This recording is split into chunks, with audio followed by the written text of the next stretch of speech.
جو فیکٹریاں گیس پہ چلتی تھی وہ اب لکڑی کے اوپر چلنا شروع ہو گئی. ہم پتھر کے زمانے میں جا رہے ہیں. تجربہ تھا تو آپ پلان بناتے, آپ کے پاس تو ہر شعبے کا تحریر میں لکھا ہوا کاغذ ہونا چاہیے تھا کہ ہم نے ملک میں معاشی بحران میں یہ فیصلے کرنے ہیں. لوگوں کی آمدنی کم ہو رہی ہے, لوگوں کے اخراجات بڑھتے چلے جا رہے ہیں, لوگ خرچہ کم کر رہے ہیں, تو اس کے پورے اثرات پاکستان کی معیشت کے اوپر پڑ رہے ہیں. میرے پیروں سے زمین نکل گئی جب میں نے یہ منظر دیکھا, اپنی آنکھوں سے منظر دیکھا.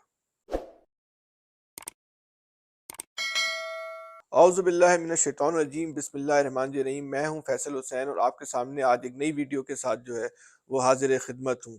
ہم کوشش کرتے ہیں کہ آپ کے ذہن میں جو خیال پیدا ہوتا ہے, آپ کے ذہن میں جو سوچ جو ہے وہ جنم لیتی ہے, ان کو الفاظوں کے ذریعے جو ہے وہ ہم بیان کریں. یہ ہماری ایک بہت ادنیٰ سی کوشش ہے. جس طرح آپ اس کو دیکھ رہے ہیں, ہماری ویڈیوز کو پسند کر رہے ہیں, یہ آپ کی محبتیں ہیں جو ہمارے لیے قیمتی اثاثہ جو ہے وہ رکھتی ہیں. آپ کی محبتوں کا بہت شکریہ. آج ہمارا موضوع پاکستان کی اقتصادی صورتحال ہے. اس میں تو کوئی شک نہیں کہ پاکستان کی اقتصادی صورتحال خاص طور پہ موجودہ حکومت کے آنے کے بعد سے وہ بہت زیادہ خراب ہو چکی ہے. آپ کو ہر شعبہ زندگی میں, ہر مکتبہ فکر میں, ہر کاروبار سے وابستہ افراد جو ہیں یا ہر ذریعہ معاش سے منسلک جو لوگ ہیں وہ آپ کو اس وقت جو ہے پریشان نظر آئیں گے.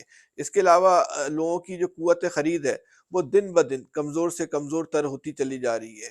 کل تک جو لوگ ایک لگژری لائف گزارا کرتے تھے, آج ان کی لگژری لائف میں جو ہے وہ بہت ساری چیزیں جو ہے وہ کم ہو چکی ہیں. ایسا کیوں ہو رہا ہے؟ موجودہ حکومت کے آنے کے بعد ایسا کیا بم پھٹ گیا کہ ہر چیز جو ہے وہ ہمیں تباہ ہوتی بھی نظر آ رہی ہے؟ اس کے کئی اسباب ہو سکتے ہیں, لا تعداد جو ہے وہ محرکات ہو سکتے ہیں, سیاسی ابتری ہو سکتی ہے, لیکن اس کا جو سب سے بڑا سبب ہے وہ حکومت کی پالیسیوں سے زیادہ اس ملک کی اقتصادی صورتحال کی جو بدترین صورتحال ہے اس وقت, اس سے بھی زیادہ جو بڑی صورتحال ہے, لوگوں کا ملک کی معیشت پہ اعتبار ختم ہو گیا ہے. وہ بے یقینی کا شکار ہو گئے. دیکھیں, صورتحال خراب ہونا ایک الگ بات ہے, لیکن لوگوں کو ایک امید ہوتی ہے کہ یہ صورتحال آج خراب ہے وہ صحیح ہو جائے گی. آج ہم یہ دیکھتے ہیں کہ لوگوں کا یہ اعتبار ختم ہو رہا ہے کہ جو آج صورتحال ہے وہ کل صحیح ہو جائے گی. یہ صورتحال, یہ سوچ, یہ رویہ, یہ مزاج جو ہے وہ زیادہ خطرناک ہے. لوگوں کا بد دل ہو جانا, لوگوں کا مایوس ہو جانا, لوگوں کا ریاست سے مایوس ہو جانا. لیکن ریاست تو دیوالیہ ہوئی ہو یا نہ ہوئی ہو, لیکن اس وقت موجودہ صورتحال سے ہر شخص اپنی ذاتی حیثیت میں جو ہے وہ ضرور دیوالیہ ہوتا چلا جا رہا ہے. لوگوں کی بے یقینی کیوں بڑھ رہی ہے؟ اس لیے بڑھ رہی ہے کہ ان کا موجودہ حکومت پہ اعتبار قائم نہیں ہو پا رہا. حکومت کی سب سے بڑی ناکامی ہے, شاید یہ پاکستان میں جو موجودہ حکومت آئی ہے, ماضی میں آنے والی شاید ہی کوئی ایسی حکومت ہو جس میں اتنی زیادہ جماعتیں شامل ہوں.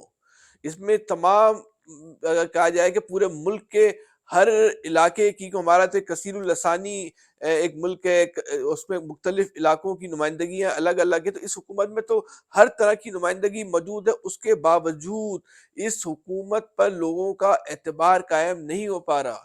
یہ ایک ایسی حکومت ہے جو یہ دعویٰ کرتی تھی کہ ماضی کی جو حکومت ہے, یعنی کہ عمران خان صاحب کی جو حکومت ہے وہ ایک نااہل حکومت ہے. اس نے ٹریننگ لی ہے حکومت بننے کے, اس کے جو وزراء اور وزیر اعظم جو تھے وہ حکومت نہیں چلا رہے تھے, وہ ایک ٹریننگ انسٹیٹیوٹ میں تھے. اور وزیر اعظم عمران خان صاحب کہتے بھی تھے کہ میں سیکھ رہا ہوں. ظاہر سی بات ہے حکومت کو چلانے کے لیے سیکھتا تو نہیں ہے, لیکن جو موجودہ حکومت ہے, جو موجودہ حکومت میں جو لوگ شامل ہیں, ان کا 30 سال کا جو ہے وہ تجربہ ہے, 30 سال کا ان کا سیاست کا تجربہ ہے, 30 سال کا ان کا حکومت کا چلانے کا تجربہ ہے, 30 سال کا ان کا سیاسی جماعتیں, اس سے بھی زیادہ ان کے جو ہے وہ تجربے. جتنی ان لوگوں کی عمریں ہیں اتنی ان لوگوں کے جو ہے وہ سیاست کے تجربے. ان کی جو پیدائش ہوئی ہے وہ سیاسی گھرانوں میں ہوئی ہے. ان کو سیاست کے اسرار و نموز ان کو باقاعدہ وراثت میں ملے, ورثے میں ملے, ان کے والد صاحب سے, ان کے دادا سے. کئی ایسے سیاستدان ہیں ان کی تیسری چوتھی نسل جو ہے وہ سیاست میں انوالو ہے, لیکن جب ان کی صلاحیت کی بات ہوتی ہے, ان کے کام کے معیار کی بات ہوتی ہے, ان کی بصیرت کی بات ہوتی ہے, ان کے فہم کی بات ہوتی ہے, ان کی دور اندیشی کی بات ہوتی ہے, تو یہ بہت افسوس کے ساتھ کہنا پڑتا ہے کہ یہ حکومت اور اس حکومت میں شامل لوگ جو ہیں وہ ہمیں جو ہے وہ بہت کمزور نظر آتے ہیں, بہت ناتواں نظر آتے ہیں. دیکھیں اہم بات کیا ہے؟ اہم بات یہ ہے کہ موجودہ حکومت جو ہم سے مسلم لیگ کو اٹھاتے ہیں, یہ کہتے ہیں ہمارا 30 سال کا تجربہ ہے, لیکن اس حکومت کے پاس المیہ دیکھیں, اس جماعت کے پاس کوئی پاکستان کو معاشی بحران سے نکالنے کا کوئی ڈاکومنٹڈ, کوئی دستاویزی پلان نہیں ہے.